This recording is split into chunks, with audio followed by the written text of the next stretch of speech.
Alright, finally back to playing Cinderella Phenomenon. It's been so long, guys. I've missed you all. And I've missed this game. And I can't believe I started a new route only to stop immediately after because of darn sickness. So, apologies again, but I'm glad to be back. Let's see if I still remember how to do... How does my throat work? How do these voices do, though? See if we can do both these things and everything. Okay. So we were going with Rumpel and Anise into town because he's trying to convince us that he's a good partner, I believe. Maybe I should have watched what I did last time to refresh my memory. Anyway, let's get into this. I make my way into town with Rumpel and Anise. The majority of the conversations we have are one-sided, with Rumpel giving us both the usual compliments. He never seems to tire of it. Rumpel helps Anise pick certain herbs and a few other medications, and accepts all of the compliments she gives him with a triumphant smile. I was going to say without one. I know Anise knows about herbs because she helped me before, but how does Rumpel know so much about them? This must be a part of the past that he doesn't remember. Anise enters the store by herself at one point, leaving me alone with Rumpel. Yes. I'm a mysterious man, aren't I? I turn to look at him and notice the easy smile adorning his face. There it is. A man with amnesia is full of secrets, after all. I bet you're even more curious about me. Women always love mysterious men. I do not particularly care. But Princess, if my curse is my amnesia, then shouldn't you care somehow? As partners, we're going to help each other out, right? I do not see how I can help you with your amnesia. This is interesting. The other two routes we've done, she's been very insistent on, you're helping me with my curse, so I want to help you. This time she's like, I don't care. What do you want from me? I can't help you. Ah, maybe this is a spell that is only broken by true love's kiss. Shall we see? Go away. He leans toward me with a playful smile on his face. I am accustomed to this behavior by now, so this does not faze me, and I merely sigh at his nonsense. You already said yourself that you need to gather entries from some kind of journal. Ah, Princess, you're no fun. A little kiss wouldn't hurt anyone. I would die before I kiss you. You say that now, your word's gonna come back to haunt you, girl. Although, bad endings, who knows? Princess, that's so sad. He says that, but he is still smiling. Why is he so unfazed by everything I say to him? You only ever have terrible suggestions. It was a mistake to trust you might have good advice. But I have great ideas. You haven't helped me with my curse at all. I have been trying, though. You haven't even told me how to get a good deed. I told you before, Princess. Compliments make a person happy, and making a person happy is a good deed. So you flirting with women and using shallow compliments on them is a good deed? On the surface, the compliments may seem shallow, but if you swim a little deeper... Complimenting people cannot be a good deed. But making them happy is. All you have to do is listen to people, sympathize with them, maybe get to know them, and you can make them happy by doing even small things for them. Women enjoy the compliments, Princess. Besides, how could I see such beauties and not compliment them? It would be a disservice. You give compliments to people you do not even care about. Princess. Rumpel's voice trails off as he stares past me. His smile falters for a few moments, and a look of confusion ripples his features. I turn to follow his gaze and see a small boy staring at us. He is shyly hiding behind some kind of notebook. Hello, small child. With a very modern t-shirt. There's that seriousness again. It was the same thing that happened when he added something to the list for parfait. Then suddenly the expression changes into Rumpel's usual bright smile. Hello there. Would you like to come and speak with us, young sir? You don't remember me, sir? Oh, do I know you? I used to come to your clinic. You saved me before. Ah, I wondered if he was a doctor. The boy draws closer to us, still hiding shyly behind his notebook. Aw, I'm sorry, little sir. I'm afraid that my memories are a bit scrambled right now. I can't even remember my own name. Really? Where is Anise? Why is she taking so long? The last thing I want to hear is a conversation between Rumpel and some child. Is he going to shower this boy with compliments too? Lucette! You're still in your broken stage, I understand, but oh, good grief. This would be a good opportunity. Maybe he knows something. It's a shame that I can't remember a boy as bright as yourself. And there it is. I'm not that bright, sir. Not as bright as you, but I want to be. He holds up his notebook, which has a small name scribbled in the corner. The words, "My dreams," are written on the front cover in cursive letters. How cute. What's this? Oh no, I feel a sneeze coming on. Oh no, go away. We don't need you. I think it's passed. Whew. I want to be just like you when I grow up, so I started a book of dreams just like my mom told me to. She said I could become a doctor too, so long as I tried my best. A doctor? You forgot that you were a doctor, sir? Rumpel, a doctor? I mean, it's the most logical explanation. The boy continues to hold out the book, and finally Rumpel takes it and flips it open to the front page.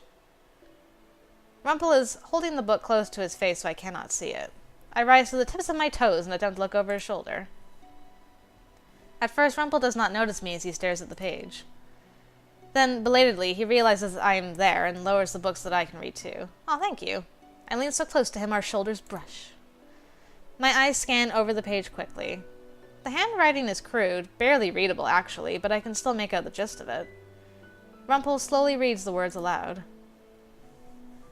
When I'm older, I want to be exactly like the kind doctor that saved me when I had no one else to go to. The boy's face flushes as Rumpel reads his words aloud before his curious gaze lands on me. I don't remember you. I look at the boy, irritated. Nah. Are you the doctor's wife? Rumpel suddenly looks up, eyes wide. He looks down at the boy, then at me, his face suddenly solemn. I'm surprised by the words that leave his mouth next. Why would you say that? Yeah, she is. He takes my hand in his and looks down at me, an almost sad look on his face. What is wrong with him?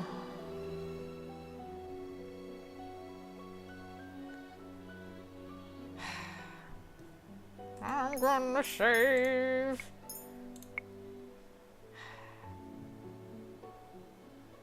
Both of these things are not really good. Slapping's more rough, but I feel like he's gonna say something stupid. Alright. Narcissism time. Slap that boy. Let go of me. Rumpel's eyes crease with worry as he holds tightly to my hand. The sadness in his eyes becomes anxiety, and I see something like fear dancing in his eyes. Is he, like, in Memory Town right now? And he doesn't actually see me? You really think it was my fault? The look in his eyes is so vacant, almost like he is looking through me. It is as if he is in some kind of trance. The way he looks at me makes my skin crawl. His grip on my hand tightens, making me shudder. Rather than slap his hand away, I reach out with my free hand and slap his face. I stare perplexed at the sudden bafflement on Rumpel's face. Snap out of it! Did the slap to the face knock him out of that strange trance? He is being even stranger than normal, and the intensity of the look in his eyes is scaring me. Rumpel stares at me for a few moments, blinking slowly. Oh no, I blanked out. I'm sorry, Princess. What just happened to him? The way he was speaking was so strange. Almost like he was in some kind of trance. But I know how people are. They lie and they put on faces. I'm sorry for spacing out. If I invaded your space, then I'm sorry. You are apologizing? Rumpel puts a hand to his cheek where I slapped him. Alright, slapping was good. I think I deserve that. Thanks for getting me out of whatever that was. I'm worried now. I'm like, did you have a wife? Did she die? Was she the daughter of a witch and the witch cursed you because you didn't save your wife? I don't know. All at once, the sheepish smile breaks into something cheerful again. He is still smiling at me, even though I was so curt with him. Rumpel is so confusing. The boy looks bewildered. I don't blame that poor child. Don't worry about that, little sir. This one here is a feisty thing. I deserved whatever she just did. So she's not your wife, sir? Rumpel looks a little surprised, and then he laughs. Unfortunately, no. The beautiful lady here is not my wife. Rumpel absently rubs at the back of his neck as he looks up at the sky. I'm not entirely sure of what just happened, but it seems like I recovered something very important today. Or the beginnings of something important. Something important? Is he talking about a memory? He hands the book back to the boy, then he leans down and sets a hand on the boy's head. Oh, finally you come out. A bell chimes behind us as a niece comes out of the store, carrying a bag filled with what I assume are herbs and medicines. The boy once again cowers behind his book. Oh, who's this? The wonderful little sir that helped me regain a very important memory. An important memory? Rumpel stands, looking triumphant. I, my good lady, am a doctor. Oh, really? Truly. Rumpel turns back to the boy, who he asks a few more questions. He even asks the boy his name, but much to my surprise, the boy shakes his head. I'm sure you told me your name, but I don't remember it. It is like my curse. No one remembers me being a princess, and no one remembers Rumpel's true name. Well, that, or he might be like 5 years old and doesn't remember Dr. Mashigidabubadaba. You know, long, impressive doctor name. I don't know. It's probably like Smith. Dr. Smith! Rumpel thanks the boy again many times over, and even buys him a few pieces of candy. The boy's eyes are practically glowing with excitement, and he does not stop smiling. After we see him off and start to head back to the tavern, I begin to contemplate. Was that a good deed? I'm curious about something. Oh? You said that you needed to fill your journal with memories in order to get them back, but the journal you just read wasn't yours. It appears not. It seems that the 3 entries that trigger my memories just need to be written by people I know. Reading them triggers a memory, and then the full entry probably appears in my journal. I ought to check it when I get back. I see. But even without looking into the entry, a memory came to your mind? Rumpel gives a short, distracted nod. It's not complete, so I'm hoping that something really has appeared in my journal. It feels like it must, considering I remembered something so important. Do you remember anything else at all?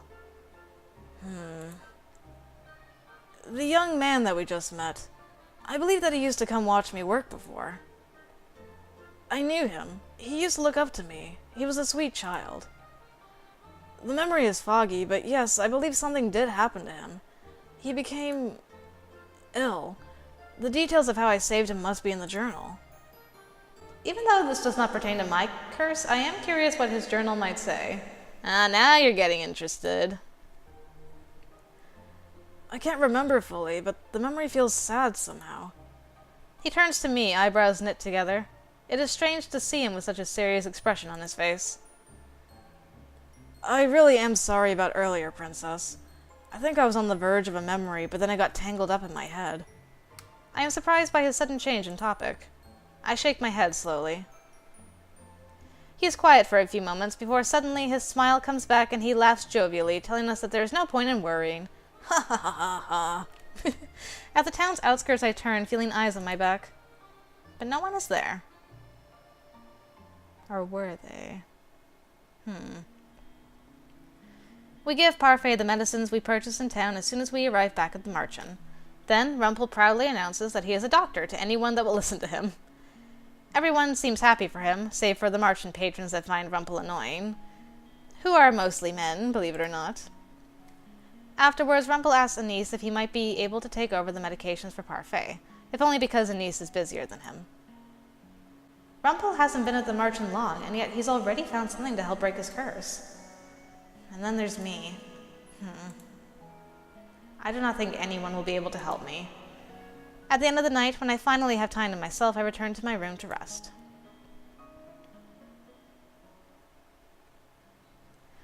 The next day, I'm sent right back to my chores. Rumpel is nowhere to be seen in the morning, and Denise says it is because he is tending to Parfait. He appears later in the afternoon, still full of smiles and silly flattery as he goes back to serving. How does he have so much energy? At the end of the day, I plop down on the settee to rest. My legs are weak from all the walking I've done today, and I can still feel the tiredness in my arms from all the sweeping with Mr. Broom. Princess? I notice Anise standing beneath the doorway, smiling at me uncertainly. Thank you for your work today. Why is she thanking me for work I obviously do not want to do? It's not as if I've asked to do any of this. But you still help. Anise nervously shifts on her feet. So I, just wanted to say thanks. When I do not make any effort to continue speaking with her, Anise gives a nervous little nod before heading back toward her room. Poor Anise. Not long after her departure, I hear an exuberant and familiar voice. I should count my lucky stars, for they are giving me a rare opportunity to meet with my lovely princess this late at night. I should have gone to my room. Rumpel stops before me, winking. The moonlight on your face makes your beautiful eyes sparkle like the most precious gold, princess. I am not in the mood for your flattery, although thank you for noticing my yellow eyeballs. But princess, flattery is just a compilation of compliments. Everyone loves compliments. I do not care for your compliments. Or Lady Anise's thanks, either. He heard that? You should learn to let people spoil you. I stare at him. That is the last thing I had ever expected anyone to say. My whole life I have been called spoiled and rotten, the Ice Princess. Even Delora and Parfait want me to do these good deeds because they think I'm incapable of goodness. I clench my fists and continue to stare at him, not understanding the swell of emotion inside of me. Why is he being so nice to me? Your first lesson is learning how to let people spoil you. He draws back his hand, reaches into his pocket, and presents me with a small yellow bag. What's this? For you, my sweet princess. Oh, no. We know all about this stuff. Don't accept any gifts from narcissists. Because then they're like, you're different from every other woman I know. I cannot accept your gift. But princess, my advice. You have no reason to spoil me. Princess, this is what I've been trying to explain to you all day. You don't need a reason to spoil someone. It doesn't always have to be about paying someone back. Rumpel smiles a little sheepishly. Then he places the bag in my hand and curls my fingers around it. You deserve nice things, princess. You barely know me, and yet you still say that? Barely know you? We may not have known each other personally, but that doesn't mean I don't know enough about you. Aha! I am giving you this gift because I truly want you to have it. Besides, this is both a thank you and an apology gift. A thank you for accepting me as your partner, and an apology for my behavior yesterday. I don't remember what I did, but both you and the boy seemed frightened. Oh. Hello. I look down at the little bag. I open it up, and inside is a little white chocolate piece fashioned into the shape of a flower. Fashioned into the shape of a flower. A lily. What do you know about the lilies? It's not much, but you absolutely must accept it, princess. Otherwise, my guilt would drown me in dark shadows of sorrow for the rest of time. Lilies are my favorite flower. Ah. They say you give a white lily to someone you enjoy spending time with. Oh, and in floral language, they also stand for purity and majesty. He winks at me. Perfect for you, princess. Why? Why what? Why would you give this to me? No matter what you say about doing nice things for people, I don't see how that applies to me. And why would you thank me for being your partner? I did not even want to be your partner at first. But you do now? I am unable to withhold my surprise. Rumpel raises an eyebrow, then sighs. Huh. Princess, you don't trust compliments, do you? Mother always told me that people were two-sided, that they'd say anything to make you believe they were your friend. No. Never fear, my sweet princess. I'll make sure I compliment you until you learn to accept them. But... No buts! I derive my happiness from making ladies like yourself happy. The compliments may seem strange to you, but don't worry, you'll see it in time. See what? The connections between people. You assume I'm just a flirt, but I get to know an awful lot about people. It's the reason I can guess so much about you. What could Rumpel possibly know about me? That you like lilies. So, what do you think? Are you more attracted to me now because of my mysterious aura? Or my doctorly sophistication? He leans closer to me, his eyes sparkling. I could be your own personal doctor. I will slap you if you touch me again. Rumpel pulls back and raises both of his hands in surrender, but the smile does not leave his face. You really are hopeless, aren't you? Do you think so? I thought that the events from today might have proven otherwise. Oh, speaking of which, I read over my journal earlier. His expression becomes oddly solemn. Shall I enlighten you? Why would you tell me all of this? Oh, you're not interested? I thought you might be, since I was your partner. If I don't listen, you'll still tell me regardless, so feel free to share. Rumpel flips the journal open. Unfortunately, it was not much. The memory began coming together again as I was reading, but a lot of it still doesn't make sense. I glance down at the entry he has stopped at. Look at the bottom of the page, Princess. I follow his gaze to the bottom of the page and pause, noticing a conspicuous gap. There's no signature, and I always sign the end of every entry I write. I wonder if that might be the final piece of the puzzle. Ah, your name. The final piece of your curse. If my name refuses to show up in the book, it may very well be the final memory I need to regain. You believe that the signature will be what gives you your true name, then? I have a feeling that might be the case. It was the first thing I noticed when the entry appeared.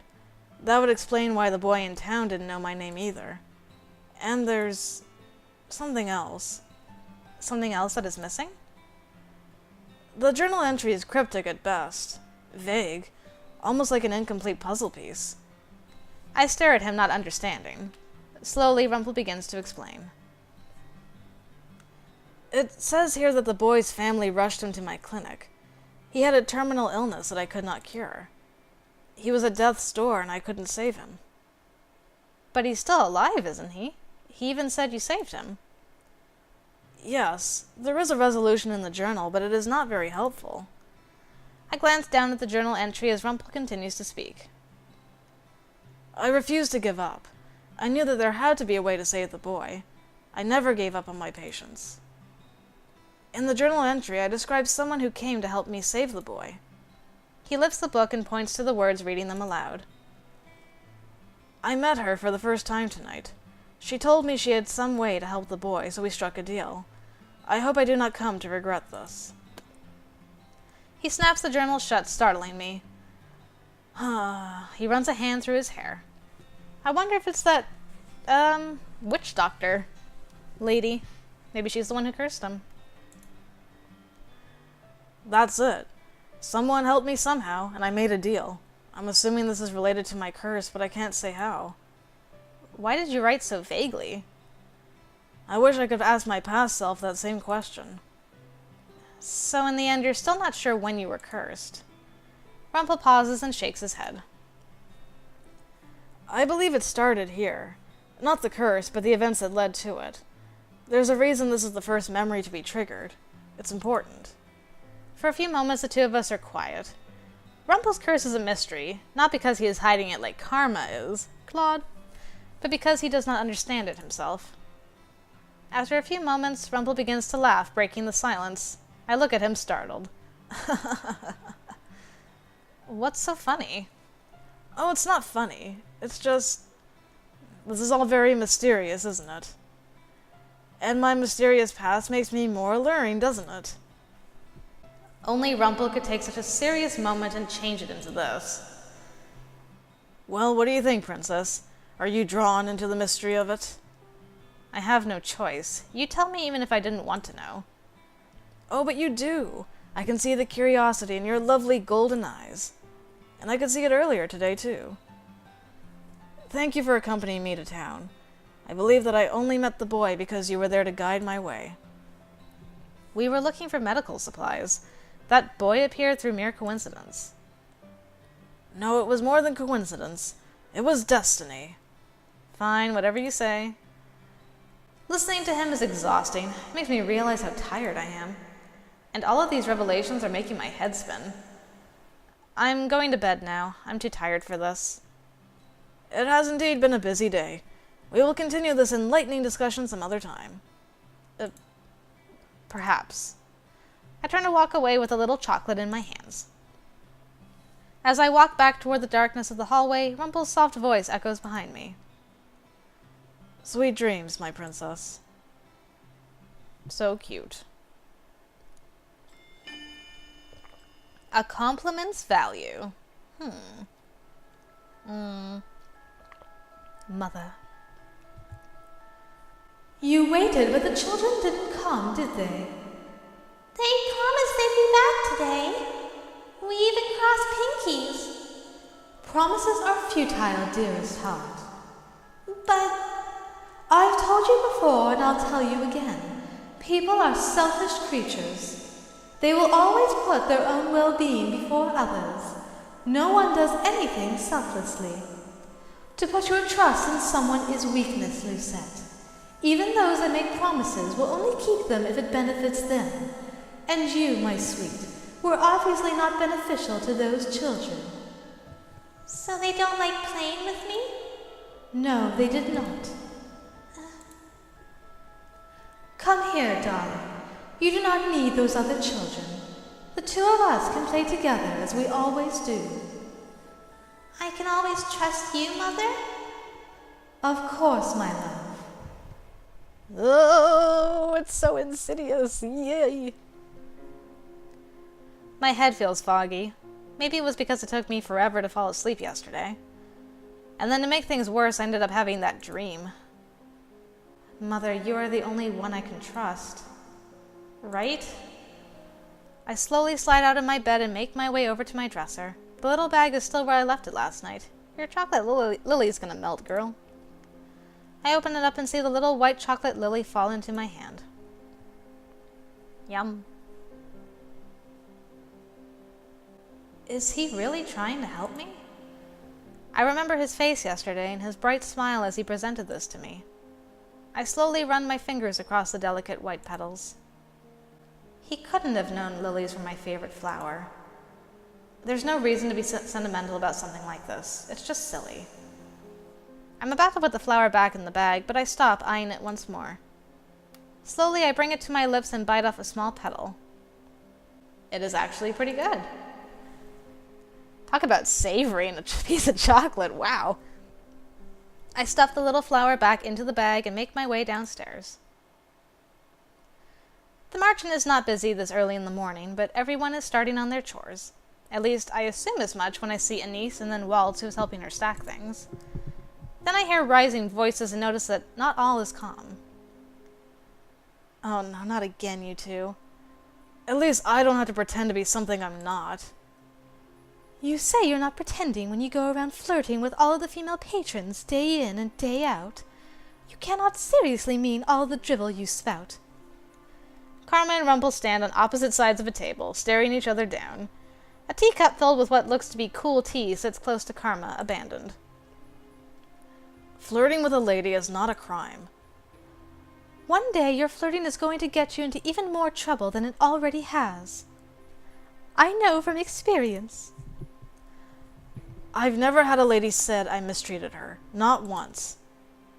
Oh, I'm sure many could attest to being more than slightly annoyed. You're only jealous that I can speak to ladies without a disguise, aren't you? Ugh. Karma slams his hand down on the table, shaking it. The tavern grows quiet. Waltz looks over, his eyebrows furrowed with worry. if you so much as make one more comment about my curse. Then stop making comments about how I speak. The two continue to glare at each other. It almost looks as if Karma might circle the table and slap him, but the fight freezes as Jurian strides up to the two men. It's too early for the two of you to already be at each other's throats. But he started it. All I did was make a comment. He was the one that picked a fight.